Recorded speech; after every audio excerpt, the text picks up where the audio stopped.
Yeah, after your. Pretty hectic.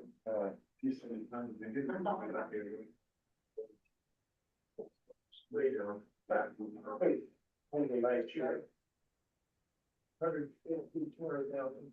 We're looking at a lot of small things down here. I don't really know people. Hey. Oh, salary. I call this meeting on regularly scheduled meeting, the Transportation Policy Committee, on today's date, May 22nd at 12:30 p.m. Welcome, everyone. Thanks for coming out on this beautiful day. And with that, we'll do your roll call. Yes, sir. Bullitt County, Here. City of Charlestown, City of Jeffersontown, Here. City of Jeffersonville, City of New Albany, Shively, St. Matthews, Here. Clark County, Here. Floyd County. Right here from NDOT. Jefferson County League of Cities. Here. KYTC.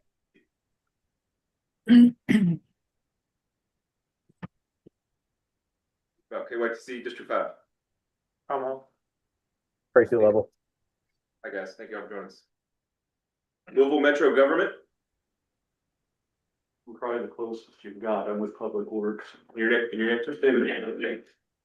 Thank you for joining us. Deputy Mayor George, she's at a ribbon cutting this afternoon, so she said she'd be shortly. Louisville Regional Airport Authority. Here. Oldham County. Town of Clarksville. Here. Park. Here. Thank you. Let's take a few steps back. Let's go back to the city of New Albany. Saw Claire join us. And I feel like I saw somebody else. NDOT, Tony McClellan. See you on here. Hi, Tony. From our advisory members, I see Tanya Higdon on the line from Federal Highways Kentucky. Tanya, thank you for joining us. We've got a room full of KIPA staff as well, so we'll certainly have a quorum. And hi, Tanya. Hi. Let's get it going. Okay. Well, there again, thank you all for being here, and thanks to those who are online with us today. So with that, we'll go ahead and proceed on with our agenda, and our next item on our agenda is the approval of the meeting minutes from April. So hope everyone's had a chance to look at that. If there are no changes or no corrections, I'll entertain a motion to accept the meeting minutes for April. Have that motion. Captain, have a second? Second. Second. All those in favor signify by saying aye. Aye. All with like sign. Motion carried. Oh, very much. Okay. Next, public comment period. Don't know that we have any public here. Greg, you have anything to bring? No, I did not receive anything prior to the meeting. I haven't seen anything online, but if anything comes up, I'll bring it up in our other business. Okay, all right, thank you. With that, then you'll give us a public involvement report.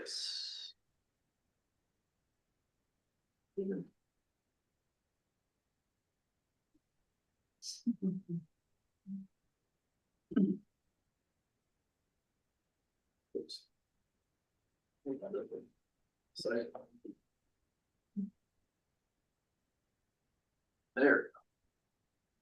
So. All right, take a look at the April numbers. First up is our website analytics. They were very strong. 230 visitors for our main KIPA transportation page. And 207 visitors for the tip page. Both of those were increases from previous month. And we had 93 visitors for the MTP page, was down a little bit, but still a very solid.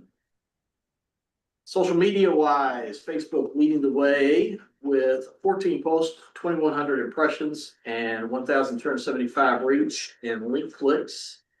Instagram also up 15 posts, 673 impressions, 39 engagements. So one's always got to be last. That is X Twitter this month, down a little bit compared to March, 364 impressions. We did have 2 public outreach opportunities. One of them, Chris will talk about here in just a few minutes, but that is our 2025-2028 draft transportation improvement program. That ran 30 days until May the 7th. We had 2,000 impressions organically, social media. We had 11.1 thousand impressions, 1.1 thousand reach and link clicks for paid.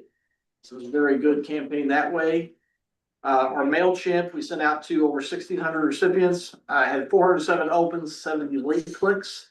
Unfortunately, we did only collect 4 comments this time around. This was not typical results what we see, especially surprising considering how well November's call for projects did. But we did only receive those 4 comments.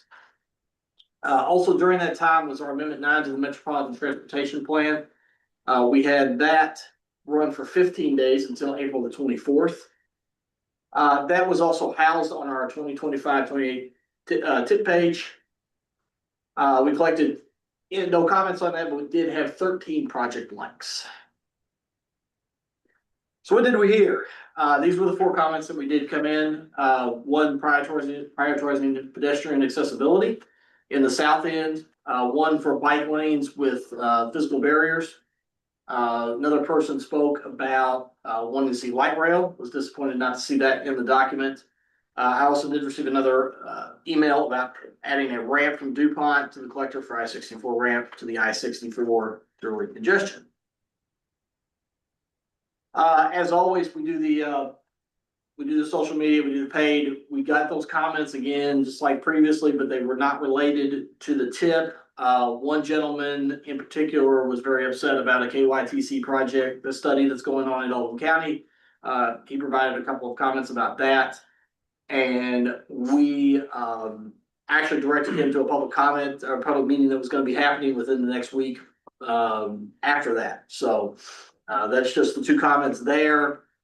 We also received some also out of Oldham County about the data center corridor. There was a reply there underneath that. And then the last one there is talking about misappropriating tax money and fix the roads.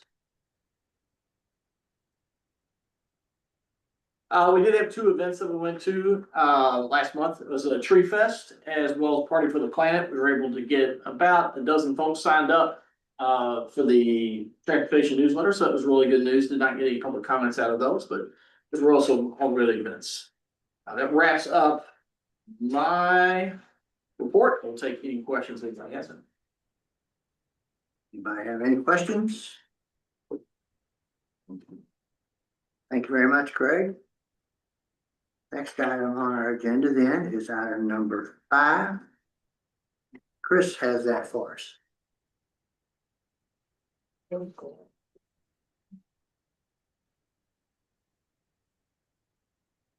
everybody. I'm gonna be requesting a TPC approval of our new tip. So this is the fiscal year 25 to 28 transportation improvement program. The new tip project updates included in the draft are listed as Amendment 9 to connecting Kentucky Internet 2050, the MTP. So in this presentation, I'm going to discuss how and why we're doing this, how this tip is consistent with the previous tip as well as the current MTP, and the changes from the previous tip and Amendment 9 project updates, the final steps, and then I'll request approval at the end. Okay, so transitioning from the current tip to the new tip is quite a detailed process, so it can be a little bit tricky to execute. In this case, the new fiscal year 25 to 28 tip will be a subset to the current MTP, just as the current tip is also a subset to the current MTP. And all the projects are consistent with the MTP and the tip remains fiscally constrained. The current tip projects with fiscal year 25 to 28 phases, we automatically carried those over into this new tip. The changes to existing projects or new projects that we're adding, like I mentioned earlier, those are referenced as Amendment 9 to the MTP. So these updates went through the standard KIPTA amendment process that Greg mentioned earlier. A little bit about that. After we receive federal approval of the new tip, we're gonna replace the current tip and also notify KYTC and NDOT that, that the STIP will need the updates included as well. So. What hasn't changed? As I mentioned, it's consistent with the MTP. Our project scoring process, we use the same project scoring process that was developed in the development of an MTP, just to remain consistent there. And also the document sections included, we kept the sections the same, we just updated accordingly. So what is new? We've got our fiscal year 25 through 28 funding details, of course. The Amendment 9 updates are included in the project listings. The figures and maps were updated to reflect the current project and program information. I also updated the administrative modification policy section with the 2 new updates previously approved by the TPC over the last year. Tip processes section further explains group projects and what I'm calling project families. So those projects that are grouped like with a parent and a child or child projects. Air quality conformity section includes the current standard, and also edits were made to the new to reflect the new federal guidance and preferred language. So next, I want to talk a little bit about some changes that were made to the final draft that we'll be submitting. So we added some additional start funding details that we got after the public comment period. I made minor spelling, grammar, and style edits, fixed some issues with a few of the figures in the formatting. Our KIPTA rideshare program, we weren't consistent. We had it listed as a program in Indiana, but as a transit rideshare in Kentucky. So we moved that to the transit rideshare section so that they're both in there now. There's some added acronyms since that initial draft. The public comments are added now. We moved the federal certification to the appendix, added some hyperlinks, a lot of hyperlinks throughout the document. And now we have a list of the figures and maps just after the table of contents. And after we have the signed resolution, that'll be added to the final draft. A lot of those moves were based on feedback that we got throughout the process. And thank you to everyone who did provide feedback. Okay, so now I'm going to talk about the Amendment 9 updates, just as I would any other amendment. So in the Indiana LPAs, we have 3 Floyd County project updates that it was just tip funding updates, and then 2 new Albany tip funding updates. And also the Slate Run Road project was pushing the open to public date out a year. Sorry about that. I had a slide on that. And in DOT, we have 2 new projects. There's a HMA overlay and a statewide signing project. And then funding updates to the Merriway near Georgetown Elementary and a small structure replacement on State Route 60.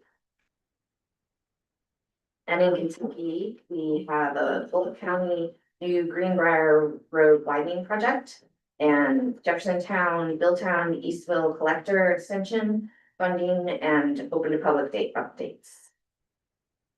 Also KYTC, Kentucky 155 changes that were requested in Amendment 8 are now going from 2 lanes to 4 lanes.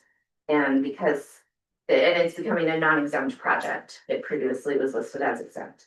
So these changes needed to be changed in the model. Then there's 3 project updates on US 31E, Bardstown Road. There's a new project reconfiguration between Taylorsville and Bonnie Castle and striping on Taylorsville from Talbot to Bardstown. And then,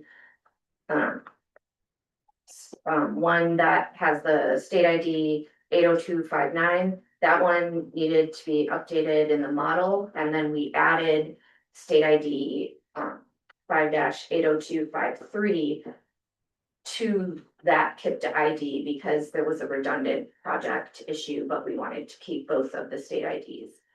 So that's how they're listed now. And then we removed the redundancy. Louisville Metro, I think we have 6 or 7 project updates. The 2767 Bardstown Road Safety Study North segment. This was an MTP only project and it was redundant with KYTC's KIPTA ID 2953, which was completed back in 2024. So we removed that from the MTP. Then 2740, the Bardstown Road Safety Study South segment. That one was partially redundant, so we updated the description to keep the unique parts in the MTP. That one's not in the tip, it's just an MTP only project as well. Then there's the McNeely Lake segment and Cooper Chapel Road Phase 3, Ohio River Valley Phase 2. All 3 of those got to funding updates. And the one-way conversion Phase 1, KIPTA ID 1890, funding updates, and open public date. And then TARC, we have some new projects. We have the Louisville Downtown Transit Center, and then we added the 5339 additions as well.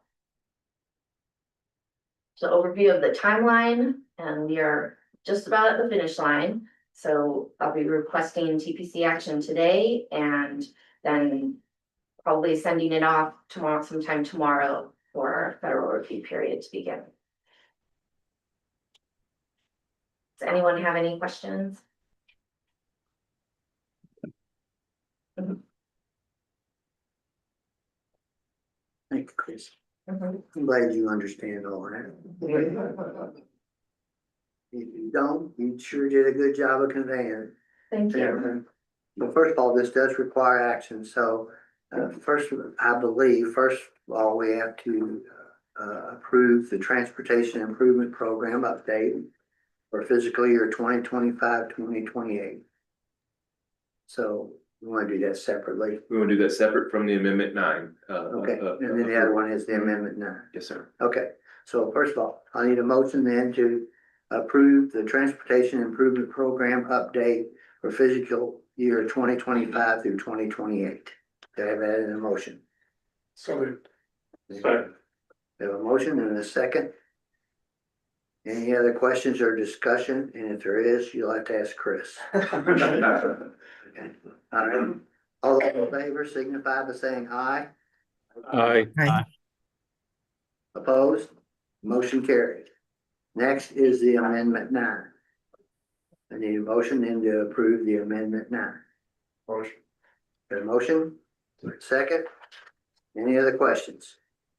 If none, all those in favor signify by saying aye. Aye. Opposed? Motion carried. Thank you very much, Chris. We Thank appreciate it. Next is the Indiana dedicated funding, and Brady has that part.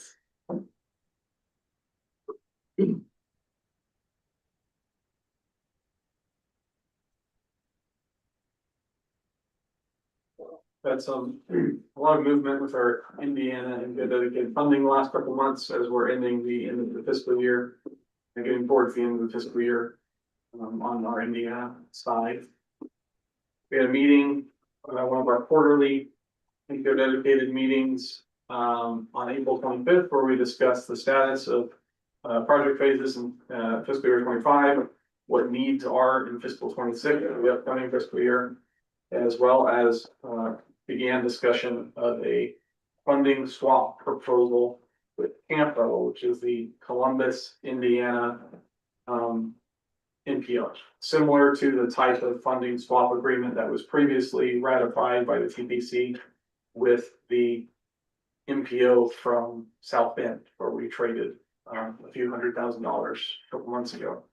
in order to keep more funding in our region. So those are the things I'm going to discuss today with you. The first one are a number of project phases that are going to be shifting from 25 to 26. These are all MPO dedicated projects that have NDOT's Group 3 state funds funding their PE phases.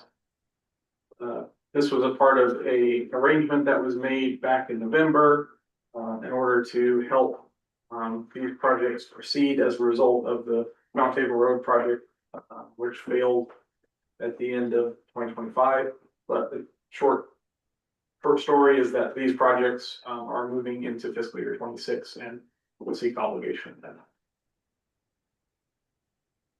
As far as fiscal year 26 needs, there are a few. And the main one is Bridge 51, which is KIPTA ID 1558. They have a construction phase already programmed for fiscal year 26, and based on their most recent cost estimate, they're anticipating needing an additional around $2 million on top of what they already have programmed. CR 311 and Sellersburg Improvements Project, KIPTA ID 3364, has stated that they could use some additional PE funding in fiscal year 26 if available. Clarksville's Progress Way, KIPTA ID 3018, could use some additional right-of-way funding if available. And Clarksville's Riverside Drive Project 2393 could potentially use some right-of-way construction funding, depending on how a few things shake out with that project. So KIPTA currently has about $1.1 million unprogrammed today. And the needs that I just listed to you are a lot more than that, more than double. So there's a lot more demand in 26 than there is what we have currently available, and that's where this funding swap discussion comes in with Campo. Campo, we've made an agreement with them to provide $500,000 of KIPTA's MPO dedicated funding in fiscal year 27, along with $840,223 in fiscal year 28. So that'd be KIPTA's money going to Campo, and in return, Campo would be providing KIPTA with $1,340,233 in fiscal year 26. This is a dollar for dollar match. Due to the needs of the Campo director getting approval from her board or from her committee. Yeah, from her TPC. TPC, essentially their TPC, which her deadline was on May 6th. We had to make a decision via an emergency meeting that was held after the MPO quarterly meeting I mentioned earlier with all of the same partners. So we had a virtual meeting with all of the typical Indiana representatives that are here on TPC and NDOT representatives as well. We came to a consensus vote that we should move forward with this funding swap agreement as presented. So Andy has signed that agreement. It has not been sent to NDOT, I believe, but is pending today. That's correct. Yeah, my counterpart at Columbus MPO, she's holding off on it, pending any action here today, just in case, meaning the formal agreement that needs to go up to NDOT so that NDOT sees the funding shift. That's what's pending. But again, the consensus was found at that meeting earlier tomorrow. Yes. So pending that funding swap approval, that would give us about $2.4 million of funding available in fiscal year 26, which would then, within the next couple of months, be programmed to projects, very likely the projects that I just mentioned in the previous slide. In order for this funding swap to work, to keep the TIP fiscally constrained, because we are removing funding from later years that currently is programmed in projects, we have to make other adjustments in our tracking sheet and our funding programs to make it all to keep the TIP fiscally constrained. And this is a summary of what those changes are. All of these changes were also agreed to by consensus by the Indiana players in this game. The first one is from CR 311 and Sellersburg Improvements, the Park County project shifting its currently programmed phases, 2 right-of-way phases and a utility phase, back 1 fiscal year each. Second is from Baylor Wisman Hilltop, Floyd County project. This is shifting right of way from 28 to 29, and then removing the currently programmed CE and CN phases, which are currently programmed for fiscal year 2030. Removing them from our funding matrix at this time, and Floyd County would presumably be able to reapply for those funds at a later fiscal year, or if funding opens up again at a later time, they'd be able to apply for that funding as appropriate. But for now, those two phases would be removed. Third project is Slate Run Road Phase 2. This is a New Albany project. They have right-of-way phases programmed. One of them, they have two right-of-way phases in 27 and 28. One of them is for 28, we'd be removing $260,000 from their currently programmed amount, which would still leave them with $1,033,060 for their 28 right-of-way phase. And their 27 and 400,000 would remain the same. And the last change proposed here is from Graybrook Lane. This is another New Albany project where the right-of-way phase currently programmed for fiscal year 28 would shift all the way to fiscal year 2030. And the currently programmed $80,000 of utility funding would be removed from the matrix, funding matrix, and be able to be reapplied for at a later date as appropriate. So those are all the changes to make the Campo funding swap work in TIP. And so the action today would be to approve the presented MPO dedicated funding adjustments and to ratify this funding swap agreement with Campo. Okay. Thank you, Ray. So this is an action item. And so what it is, it's an action item then to go ahead to approve the MPO funding changes where you're moving them, right? They're moving to the later fiscal years. Yes, Okay. yeah. And then also with that, then you're also approving the Campo Yes. the agreement. Is that like an agreement to approve that? Is that, I'm trying to Yes. scale this down to layman's terms, because I'm just a layman. Okay. No, you got it. Basically, Okay. there's just an agreement with Campo to swap the funds, and that's just what we're getting your approval for. Okay. Well, I need a motion then for approval. Have it? Have a second? Mr. Chap? Okay. Any other questions? If none, all those in favor signify by saying aye. Aye. Opposed? Motion carried. Thank you, Brady. Sure. Next up, then there's item number 7 on our agenda, which is the roadway functional classification update. We just have all kinds of updates for us, don't we, Chris? Well, there's more where that came from. Yeah. Okay.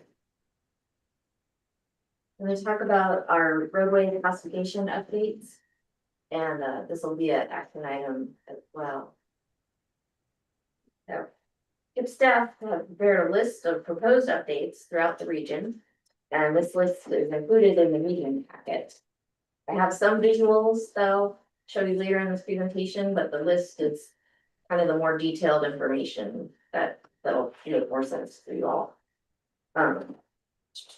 The lists are gonna be given to the state transportation agencies after we have committee approval. And it'll be in the required format. So they'll be able to see the locations, but also get all of the comments as well. The proposed changes were identified based on the FHWA guidance. The 2023 updated guidance book. The 2020 adjusted urban area boundary update and also local knowledge of the region. 5 working meetings took place. And again, thanks to everybody who participated from the LPAs as well as NDOT and KYTC in the process. This is included in the meeting packet, but I just put it in this presentation as well. The functional classifications are a hierarchy for those that are new to them. With the interstates, freeways, and expressways are at the top. There's really going to be changes on those levels. Our focus was on the functional classifications of 3 through 7, the arterials, collectors, and locals. All public roads receive a 1 through 7 urban or 1 through 7 rural classification. And also, the classification system changed back in 2010 or so, before my time. So if these look a little different than what you were expecting, it's because it's a newer system. Okay, so why are we doing this now? The 2020 census urban area boundary update. It signified an opportunity for the FHWA adjusted smooth boundary update. And the UAB updates affect the urban and rural classification wherever the roads fall in and out of that boundary. So since these must be updated every 10 years, it's a good time to review the region for any other outdated or improperly classified roads. Guidelines that we took into consideration. We need to do it with the present day usage and needs. We're not including provisionary plans into the assessment. Those updates will have to happen at a later date. Growth and development since the last urban area boundary update. Arterials are meant to avoid neighborhoods and serve traffic generators, and collectors move the traffic between the arterials and the locals. Whenever possible, parallel roads with the same functional classification is discouraged. A variety of supporting research was used, such as mileage and BMT, network connectivity, current balance of the functional classifications. The process can be a bit subjective, but that's why we had the work meetings. Okay, I had this slide in here, not to get too into the weeds of this, because there's a lot, but I used the major collectors just to show that a major collector in an urban area versus a rural area, the guidance is a little bit different because they're different types of areas. So the rules that apply in the urban area for classification of 5 are a little bit different in a rural area. So that's another thing we took into consideration. This guidance here, this is straight from the 2023 FHWA edition that I mentioned earlier. So I've got some maps, and this is what I was talking about earlier. I have the lists in the packet because we can't really see too much on the maps here. Anything that you see in yellow, that's where a change was made. And in your list, you'll be able to see what that change was. What did I say? So this is Clark County. Clark County, we had the most recommended updates, 49 total. And the solid lines on the maps, the solid lines represent the urban areas and the dotted lines represent the rural. So you can see where the boundary, the urban area boundary shifts, where the lines change. Floyd County, we had quite a few updates recommended as well, 41 in total. Floyd County, as a reminder, lost a chunk of urban territory during the UAB update. And Bullitt County, we had 7 recommendations that the group felt would lead to more consistency. Jefferson County, we had 10 recommended updates. Oh, and also we found out, those of us who didn't know, that Louisville Metro apparently has a similar classification system. And so it was interesting to note that in talking about functional classification, we have to make sure that we're talking about the same functional classification in cases like that. Something to be aware of. They might update that at some point in the future. And finally, Oldham County, we came up with 12 recommended updates. So next steps, we'll submit the shape files to the highway departments for consideration, and then they'll determine if the proposed changes will be approved. And then the federal highways have until December 29th of this year, which is 3 years after the urban area boundary update. And that will be the final approval of these updates. And that's all I have, unless there's any questions on that, or if Andy wants to add anything. Very thorough. Good, all right. So what we're doing is, this is an action item, and so what we're basically doing is approving the roadway functional classification update, Yes. okay? I'll need a motion to that effect then. So moved. We do, got a second, Mark? Any other questions or discussion? If none, all those in favor signify by saying aye. Aye. Opposed, like sign? Motion carried. Thank you, Chris. Next is item number 8, which is the congestion management process update. Who got, oh, I'm sorry. Irma Sutter. Okay, good. Thank you. Right ahead. Good afternoon, everyone.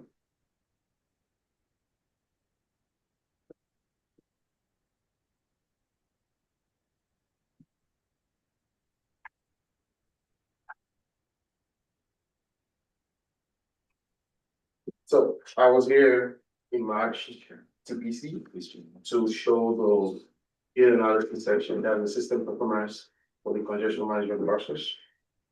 And last week I was at TTCC to get the recommendation for state to TTC approval. The congestion management process, as we discussed previously, is federally mandated initiative designed to systematically identify, analyze, and monitor traffic conditions throughout the region. And this is part of the underground activities leading up to the next metropolitan traffic plan, that's the MTP, in the next 2 years. So the analysis has been completed, and that's what I want to show you. I will show you the document also being completed. And right here we have the analysis. This is for the freeways, so many types of analysis in there. We also have the next one for the materials, so many analysis in there. And finally, you can get the current draft of the document. You follow the QR code on our documents in front of us, or you can go to the website, to the condition management process page, and scroll down to the draft section. And this is currently what we have as a draft. We have the content here, and previously I've showed us the main content, which is the analysis of it. And right now I'm here to ask or seek for your final approval. Thank you. This, just like when he presented a couple months ago, this is a big step up for us in the data game. And so hopefully this is something that's very useful to each and every one of y'all as local communities to prioritize your projects, or to coordinate with state DOTs or what have you, and get on future projects, congestion related projects. Okay. Is there any questions? This is an action item which requires a motion. This is a motion for the congestion management process update recommendation for adoption to the TPC.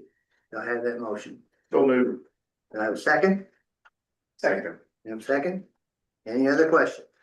If none, all those in favor signify by saying aye. Aye. Aye. Opposed, like sign? Motion carried. Thank you, sir. Thank you very much.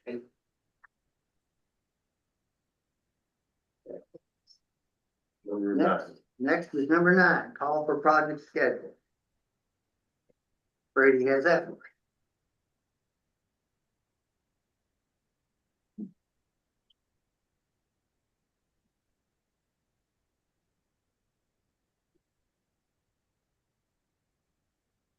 You may remember at the February TBC meeting, I was able to share the news that after reconciling with KYTC's central office about the current status of KIPTA's SLO/STBG IOU balances for funding that we have traded with KYTC over the last many years.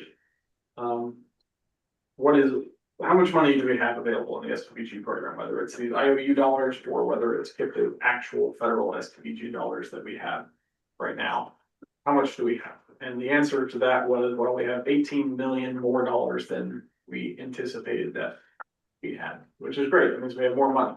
And so now is the time to program those additional STBG dollars. So this call for projects for 2025 is only for Kentucky. And it is only for the STBG program. It's specifically to program those dollars. All state and local public agencies located within the Kentucky portion of our MPA boundary are eligible to apply for these funds.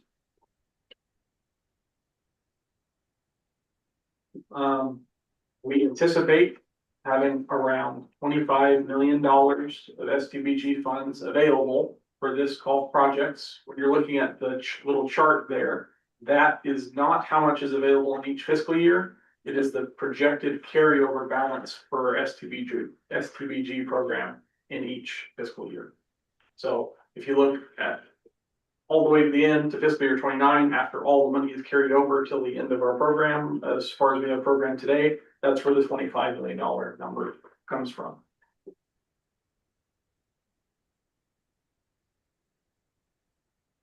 There's a schedule for this round of call projects.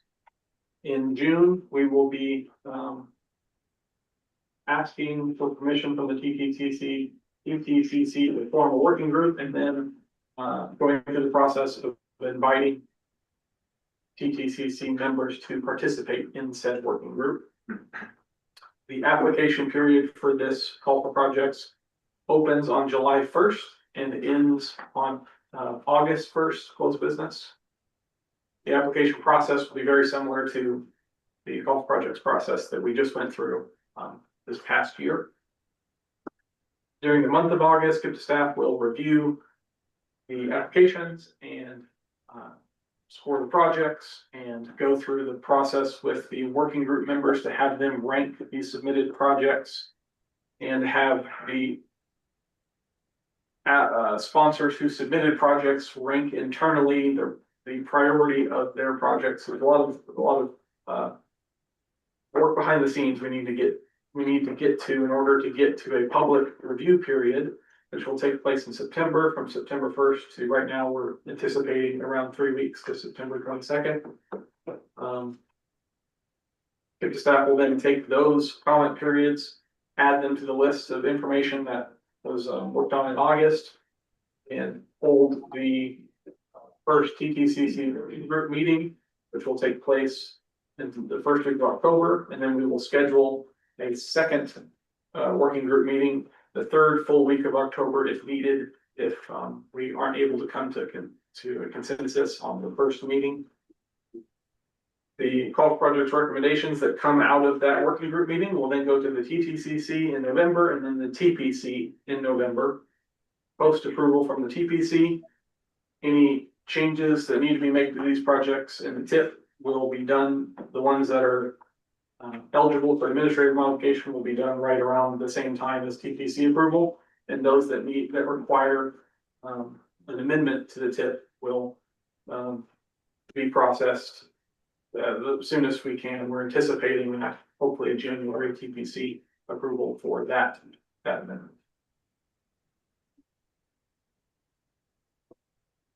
And once again, application process will be very similar. I'll be providing some more details next month at the TTC and TPC meetings specific to the application period, which starts in July. And that's all I have, unless there's any questions. Any questions? Okay, thank you for that report, Brady.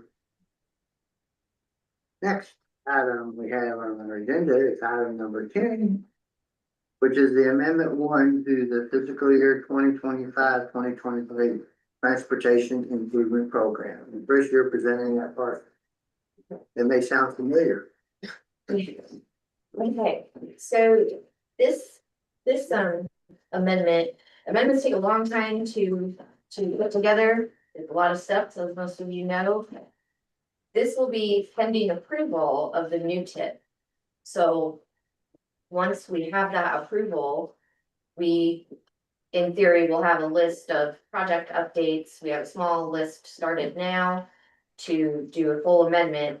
And I'm gonna be emailing all the sponsors shortly. And our timeline to collect project updates is gonna be June 20th for submission. And then we'll do our normal amendment steps. We'll vet through the projects and do our air quality conformity activities early this summer. And we are shooting for an August TPC approval with this, what will be the first amendment. And it's also worth noting here, it says amendment 1/amendment 10. That's because it'll be amendment 10 to the MTP, but it'll only be amendment 1 to the new tip. Yes, it was a little bit confusing, but yep, that's what we have planned. And that's all I have to say about that, unless everyone's got any questions. Any questions on the report on the amendment 1? Okay. Next, you have the administrative modifications, item number 11 in our packet. Last presentation I'm giving you today. Okay, so in the meeting packet, there is a draft called administrative modification 24. There's been a few changes that I'm gonna go over in this presentation.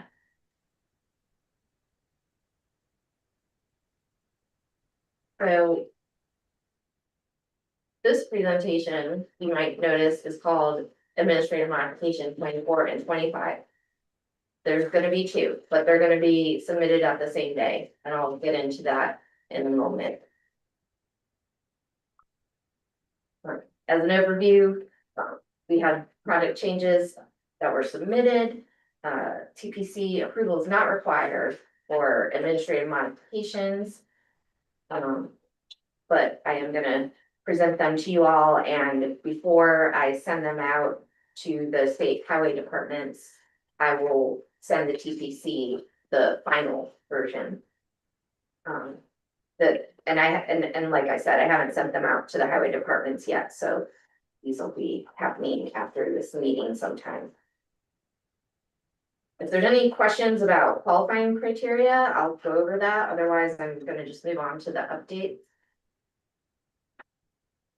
Okay, so these are the same 4 projects on these tables that are in the packet. However, I've mentioned this at previous meetings. NDOT has a bit of a backlog. They are still in process of what they call Amendment 38. And Amendment 38 includes our updates that were in our Amendment 8. So any project that was in Amendment 8 from Indiana in KIPTA's universe is kind of stuck in this Amendment 38, and we can't update those projects until that has fully cleared. And so what we came up with, because we always want to try to do the updates as soon as we can, because Clark County's Memphis Blue Lick roadway improvements project is one of those projects, we've put that in its own administrative modification. And so then that project won't hold up the other 3. And essentially, these updates to the Indiana projects are a bit of the shifting from fiscal year 25 to 26. Some of the updates that Brady talked about, they're not eligible to go through an administrative modification, so we took what we could. And then one other thing I need to say about administrative modification 24, I was holding off on submitting it too because KYTC Central Office has submitted the NEVI project updates in the Jefferson, Bullitt, and Oldham counties. And I'm gonna include what I can into our air quality group projects category, but a couple of them did go over the threshold, and so we'll have to update those when we do the Amendment 1. most likely. But. Oh, one other thing, so administrative modifications 24 and 25, and also 23 from last month. Those will all have to be double modded, once we have the new tip. And we've adopted it and retired the old tip. These changes will have to be modified and put into the new tip as well, so there'll be an admin one when that time comes.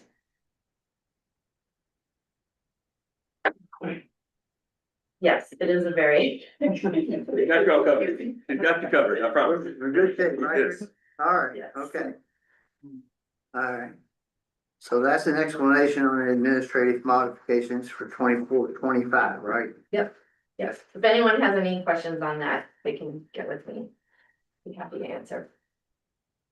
Any questions? Again, all these moves that take a lot of explanation, almost without exception, they are done so that everyone's projects can get in there as soon as they possibly can under the KIPTA rules, state rules, and the federal rules. So we're threading the needles here sometimes. Yes. Okay, thank you, Chris. Next up is our item number 12, it's the safe streets and roads. You got that, Andy? I sure do, or I'll take a crack at it. No presentation here today. I just wanted to give everybody an update, kind of like I did to those that were at the TTCC meeting last week. Our Safe Streets and Roads for All action plans are now out. Those are those communities that were part of it, and that's most everybody. Should have gotten your draft reports from HDR, Palmer, and TSW. That was our consultant team. Those are ready to roll. They're seeking your comments if you have any. Those can include your high entry networks, your priority intersections, the countermeasures that might be suggested at each of those locations, or at many of those locations at least. Identifying each of your all's local comprehensive plans and other roadway plans that are related to the crash data, and a distinct analysis in each and every one of your communities. So now we're at a point now where each area in this region should be eligible to pursue the Safe Streets and Roads for All implementation grants. Okay, implementation grants are potentially to be viewed as the next step. Remember, we did the action planning grant, now we're doing the implementation grant, or potentially doing implementation grants. There's a current NOFO, notice of funding opportunity, out there from FHWA. The deadline is on June 26th for any eligible applicants. We met with many of y'all on Tuesday earlier this week. We had a meeting in this room and online hosted to kind of walk through a little bit of the expectations there. Meaning, hey, here's what you need to know. Here's the nitty gritty from the NOFO. Our consultants kind of walked us through that. There's also emphasis on, it doesn't have to be this go around for you to pursue it. It is quick turnaround. In most folks, 2026 fiscal budgets, to get that local match, 20% local match, it's going to be tricky to do it quick turnaround. However, we're in a really good spot for this time next year.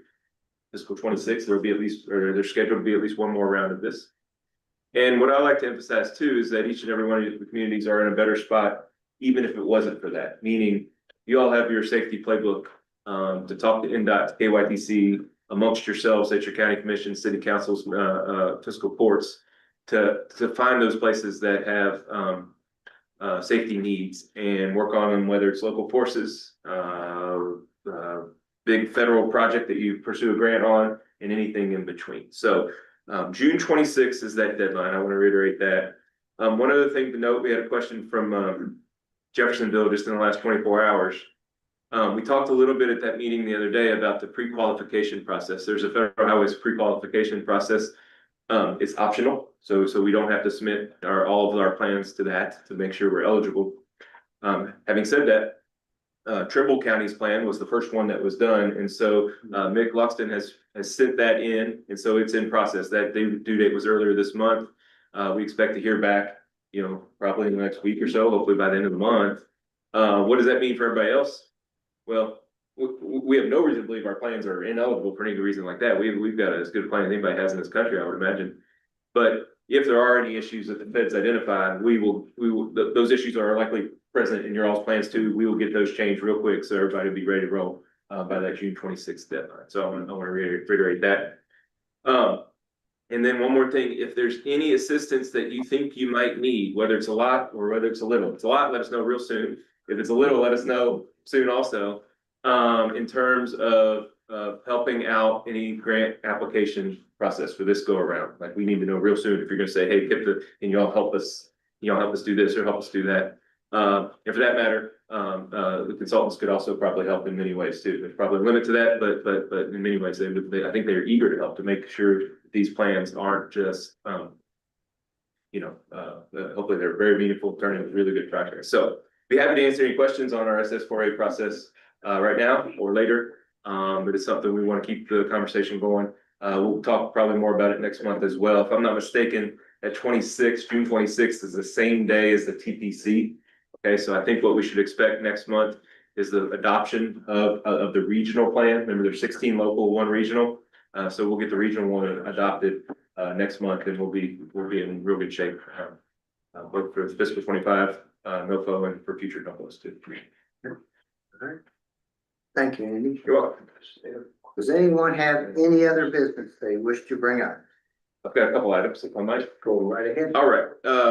First, I want to recognize those that got in here a little bit after the roll call, and we will recognize Miss Nicole George, Deputy Mayor from Louisville Metro. Thank you for joining us. Also from Louisville Metro Planning is Brian Davis. Brian was online. Brian, thank you for joining us. KYC, Cedro Delgado, thank you for joining us. Mayor Tonini and Mayor Johnson from St. Matthews and Shively, they're on the line as well. So thank you all for joining us. Who's this? Mike King. Mike King, Mike's on here too, great. Mike's on, Mike from Louisville Metro, and then Blake Forward from Kentucky DAQ, Division of Air Quality. So thank you all for joining us today. Some more other business, if I might.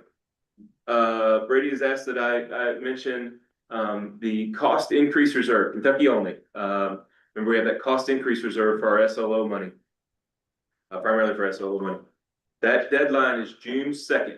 If you have a project that needs fiscal 25 additional funding, June 2nd is your deadline. That's here in a couple of weeks. There's about $1.5 million federal currently available. The next chance would be scheduled for August. You can send them in anytime, but the next formal opportunity will be in August. What's the difference between now and August? August is when the fiscal 26 projects are then eligible to come in and say, hey, I need some money for fiscal 26. So if you have fiscal 25 needs, let's handle them right now. Brady, is that fair? Is a fair way of putting that? Yep. Because soon all these fiscal 26 projects are going to get in line too. So please get your fiscal 25 projects settled right then. June 2nd is the deadline. Got a couple other dates for you, just reminders so we don't get them confused. June 2nd for that one, June 20th, just to reiterate what Chris said, June 20th is the deadline for Amendment 1.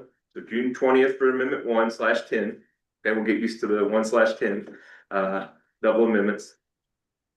And then August 1st is the one that Brady mentioned earlier. That's for that next call for projects. Okay, so we got several deadlines here, so just make sure everybody knows that. June 2nd, cost increase reserve. June 20th, Amendment 1. August 1st, for the SLO call for projects that Brady mentioned. Do I have those right? Other kick the staff. I'm all right. Good. Okay. Another date that you'll want to note. July meetings. We're 2 months out from July. Of course we are. But all signs point to, and I think we'll hear more about it at the board meeting here shortly for those that attend the KIPTA Board of Directors. All 3 meetings that you might be most affiliated with KIPTA. On July, we're going to take a July off. So that's TTCC for you or for your staff that come to the TTCC meeting, the TPC meeting, and the board are likely going to take a July summer break this year. So we'll get everything handled in June budgetarily and whatnot, and then we'll come back in August. So you can cancel, you maybe can pencil that off your calendar, I guess, July TPC. So just want to let everybody give the early heads up. More on that next month, sure. Sure. And at the board meeting. And I think that concludes my other business report. I apologize for being lengthy. Okay. Anybody have anything else? I want to thank the people that are online. Thank you for your patience and being with us, and thank you guys for coming out here today. So with that, entertain a motion to adjourn. Motion, Lloyd. Second. All those in favor, signify by saying aye.